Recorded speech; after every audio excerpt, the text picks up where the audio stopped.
यवतमाळ जिल्ह्यातील राळेगाव शहरात सोसाट्याचा वारा आणि वादळामुळे ठिणग्या निघाल्यानं एक दुकान जळून राख झालं।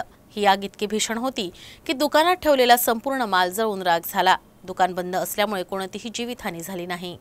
रमेश उईके हे अपंग असून काही दिवसांआधी त्यांनी त्यांचे मेहनतीचे पैसे गोळा केले आणि एक दुकान उघडलं। सीझन असल्यानं लाखो रुपयांचा नवीन माल एक दिवसाआधी त्यांनी दुकानात भरला।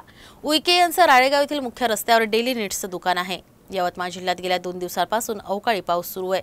यातच दुपारी राळेगावात जोरदार वारा सुरू झाला आणि वादळामुळे उईके यांच्या दुकानाला विजेच्या ठिणगीनं आग लागली। या आगीमुळे दुकानात ठेवलेलं सिलेंडर फुटलं। स्फोटाच्या आवाजाने नागरिकांमध्ये भीती निर्माण झाली आणि काही वेळातच दुकान जळून राख झालं। दरम्यान घटनेची माहिती मिळताच अग्निशमन दलानं घटनास्थळी धाव घेत आग आटोक्यात आणली।